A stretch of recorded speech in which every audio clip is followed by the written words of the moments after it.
So you wanted to learn more about Thomas Edison. The man behind the light bulb. Right. The light bulb, but also so much more. We've got a lot to cover today. We do. We've got books, articles, even a whole YouTube series dedicated to him. Yeah, it's interesting. Most people know him for the light bulb, Right. but there's a whole world of inventions and innovations Absolutely. that he was responsible for. And I think a good place to start is with his early life. Yeah, I think so too. He was born in 1847, Okay. youngest of 7 children, Wow. and traditional schooling. Mm-hmm. Not really his thing. No, from what I read, he was a little bit of a handful, right? Oh, yeah. Some sources even say his teacher called him addled, Addled, huh? which, you can imagine what that must have felt like. But thankfully, his mother, Nancy, saw something different. Yeah, she was a former teacher herself, right? Exactly. She recognized his unique way of learning and decided to homeschool him. I mean, talk about a turning point. Imagine Yeah. if his potential had been dismissed that early. Right? It makes you think about all the other kids out there who might be labeled or misunderstood, but have so much to offer. Huge missed opportunities. So Nancy homeschooled him. What did that look like? Was it all textbooks and lectures? Not at all. She really fostered his curiosity, gave him science books, encouraged him to experiment. They turned their home into a schoolhouse, basically. I love that. Yeah, So hands-on learning, kind of like a mad scientist's workshop in the house? pretty much. There's a story about him getting a chemistry set Oh, I bet that went well. and setting up a lab in the basement. Uh-oh. Almost caught fire, apparently. A basement fire. That's pretty classic, right? Kid, chemistry set, basement. But it speaks to that innate drive to explore, to figure things out. Absolutely. And his mother defended his need to experiment. She knew that sometimes a little chaos can lead to incredible discoveries. And it sounds like she was right.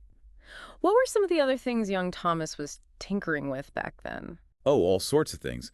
I read that he built a static electricity generator, sparks flying everywhere. Whoa. Tried to build a miniature steam engine after his dad explained how they worked. So he was basically born an inventor. It seems that way. Yeah. But it was his time as a telegraph operator that really launched his career. Oh, right. The telegraph. That was the cutting edge of communication back then, wasn't it? It was. And at the young age of 15, he got a job as a telegraph operator. How did that even happen? Well, there's this incredible story about him saving a young boy from being hit by a train. Oh, wow. And the boy's father, who was the station master, was so grateful that he offered Edison the job as a reward. Talk about fate. But it wasn't just a job, was it? It seems like the perfect training ground for a mind like his. Absolutely. He was exposed to the latest technology, complex communication systems, and he was constantly learning, absorbing everything around him. So he was basically immersed in innovation day in and day out. Exactly. He learned to think quickly, solve problems on the spot, and constantly look for ways to improve things. And did he start improving things right away? Oh, absolutely. He invented an automatic repeater, for example. What did that do? It helped improve long-distance transmission. Okay. And there's another story about him fixing a downed telegraph system during a thunderstorm, Wow. showcasing his skills under pressure. But his big breakthrough as a telegraph operator, This is where it gets interesting, right? The light bulb. not quite yet, Uh-huh. but you're close. His first patent wasn't for the light bulb. Oh, really? What was it for then? It was for an improved stock ticker machine. A stock ticker. Okay, so not as glamorous as a light bulb, but still pretty important, I imagine. Incredibly important. Stock tickers were used to transmit stock prices. And Edison, with his experience as a telegraph operator, saw how slow and inaccurate they were. So he saw a problem and invented a solution. That seems to be a recurring theme with him. Absolutely. His improved stock ticker synchronized multiple machines with a central transmitter. It was a huge leap forward in speed and accuracy. And did this invention bring him any recognition or financial success? Oh, it did. He sold the rights to his stock ticker for $40,000. $40,000. Back then, that must have been. A fortune. Yeah. And it gave him the financial freedom to pursue his true passion. Inventing. Exactly. He used that money to establish his famous Menlo Park Laboratory in 1876. The invention factory. The place where so many groundbreaking ideas came to life. It wasn't just a lab. It was a carefully designed ecosystem for innovation. He handpicked a team of experts from all sorts of fields, fostering collaboration and a shared passion for pushing boundaries. A dream team of innovators. It makes you wonder if that collaborative environment was key to his success. I think it definitely played a huge role. But before we delve into his later inventions, let's talk about the one that truly made him a household name. The light bulb. Finally. The light bulb. Imagine a world lit only by gas lamps and candles. Dim, flickering light, constant fire hazards. Edison saw a need for something better, safer, brighter, and more affordable. A classic Edison move, identifying a problem and setting out to solve it. But the light bulb wasn't an easy invention. Yeah, we all know about the thousands of failed attempts. The search for the perfect filament material was a monumental challenge. At Menlo Park, they meticulously documented every experiment, learning from each failure. And they tested all sorts of things, right? Everything. Platinum, tungsten, even materials you wouldn't expect, like cotton and bamboo. Bamboo? For a light bulb filament? That seems so random. It might seem strange, but they were looking for a material that could withstand intense heat without burning out too quickly.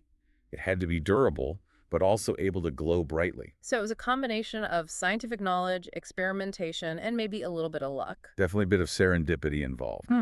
And in 1879, after countless experiments, they had their breakthrough, a carbonized bamboo filament. The eureka moment. The moment that changed the world. It must have been incredible to be there at Menlo Park when that first long-lasting bulb lit up. It marked the beginning of a new era. But inventing the bulb was just the beginning. Right. He wasn't just content with creating a single invention. He wanted to change how we live. Exactly. He had a much bigger vision in mind, one that would illuminate not just a bulb, but the world. Okay, so now we've got the light bulb, this game-changing invention. But how do you actually go from, a glowing filament in a lab to lighting up entire cities? Well, Edison's vision was much bigger than just the light bulb itself. He realized that to truly revolutionize how we live, he needed a way to deliver electricity to everyone. Yeah, he wasn't just thinking about, a single invention. Right. He was thinking about an entire system. Exactly. He wanted to create an electrical grid, power plants, wires, everything needed to make electricity accessible to the masses. And he chose New York City as the place to really put this vision to the test. Why New York? Well, at the time, New York was already a bustling metropolis, heavily reliant on gas lighting. Yeah. So it was a huge challenge, but also a huge opportunity. Right. If he could light up New York, he could light up the world. Exactly. But the challenges were immense. I mean, think about it. Generating enough electricity to power an entire city, Yeah. that required massive steam-powered dynamos. Wow. And then you had to figure out how to transmit that power safely Right. through a network of underground wires. Yeah, all while making sure it's safe and reliable for everyone to use. Exactly. He even had to invent new devices, like fuses and meters, to control and measure electricity usage. It was a monumental task. It sounds like a logistical nightmare, honestly. But on September 4th, 1882, it happened. He flipped the switch at the Pearl Street station. His first commercial power plant. I can only imagine what that moment must have been like. Parts of New York City illuminated with electric light for the very first time. It was a pivotal moment in history. Edison's system proved that electricity could be generated and distributed on a large scale, paving the way for the electrified world we know today. So we've got light, we've got power, but Edison didn't stop there, right? Not even close. There's so much more to his story. What should we talk about next? Well, how about something that revolutionized the way we experience sound? Oh, you mean the phonograph? Yep. The talking machine. Exactly. And the story behind its invention is really quite fascinating. Yeah, I read that he was actually working on a machine to record telegraph messages. And that's when he had this sort of aha moment, like, what if I could capture sound itself? It's amazing how these seemingly unrelated things can spark such groundbreaking ideas. Right. But how did he actually go from that idea to a working phonograph? Well, his early prototypes were surprisingly simple. He used a thin sheet of tinfoil wrapped around a metal cylinder. Oh, wow. I've seen pictures of that. It looks so fragile. It is, and he would speak into a diaphragm, which vibrated a needle. And that needle would etch those vibrations onto the tinfoil. So those little grooves on the tinfoil were actually recordings of sound waves. Yeah, and when he reversed the process, the needle would travel along those grooves, and the diaphragm would recreate the sound. That's incredible. I mean, it's such a simple concept, but so revolutionary for the time. Absolutely. And of course, you have to ask, What was the first thing he recorded? Oh, I definitely want to know. Legend has it that the first words ever recorded on a phonograph were, "Mary had a little lamb." A nursery rhyme. That's kind of adorable. Yeah, a simple rhyme, but a giant leap forward for technology. And just like with the light bulb, he didn't stop with just a basic prototype. He continued to improve the phonograph. Oh, absolutely. He was always tinkering, always striving for better sound quality. He switched from tinfoil to wax cylinders, which were more durable. And that really paved the way for the mass production and distribution of recorded sound. Exactly. And just like that, he opened up a whole new world of possibilities. Hmm. Music, spoken word, history and chance, it could all be preserved and shared in a way that was never before possible. It's hard to overstate the impact of the phonograph. Hmm. I mean, it changed how we listen to music, how we learn, how we tell stories. Absolutely. It was truly a transformative technology. But wait, there's still more, right? I mean, we haven't even talked about his work with moving pictures. Oh, you're right. We haven't. And that's a whole other chapter in Edison's incredible story. Yeah, this is the part I'm really excited to dive into. Well, get ready because we're about to enter the world of moving pictures, the birth of cinema, and Edison's role in making it all happen. So we're talking late 1800s now. Moving pictures are this, like, mind-blowing concept. But the technology, it's still pretty basic, right? Yeah, you've got things like the zoetrope, basically a spinning cylinder with a series of images that creates the illusion of motion. Right, like those little animation toys. But Edison, he's got to take it to the next level, right? Well, Edison wasn't satisfied with just illusions. He wanted to capture real-life action, preserve those fleeting moments in time, a way to bring the world to life on a screen. So he sets his sights on creating an actual motion picture camera. Oh. But where do you even begin with something like that? It was a massive undertaking. It required expertise in mechanics, optics, chemistry. Edison, being Edison, assembled a talented team to tackle the challenge. William Kennedy Hilliam, Laurie Dixon was a key player, a brilliant engineer who really helped bring the project to life. It sounds like a real dream team. What were some of the biggest hurdles they faced? Well, one of the toughest challenges was finding the right material to capture those images. It had to be flexible, durable, and sensitive to light. Okay. They ended up using celluloid film coated with a light-sensitive emulsion. Ah, celluloid. The stuff of early cinema, I can almost smell it. It's pretty iconic, right? But capturing the images was only half the battle, right? They Yeah. needed a way to actually view them. Exactly. That's where the kinetoscope comes in. Picture a cabinet, like a big wooden box, with a P-hole at the top. Okay. You look at the people, and inside you see a short moving picture, just a few seconds long.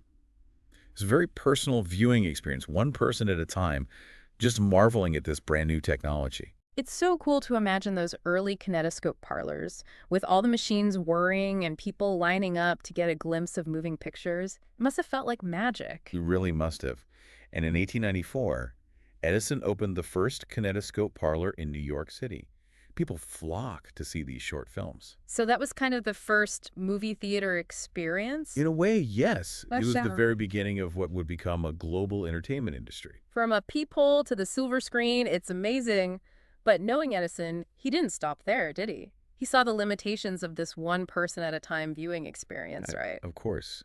He had a much grander vision. He wanted to project those moving pictures onto a larger screen so that everyone could experience them together, a shared experience. So how did he make that leap from the kinetoscope to projected film?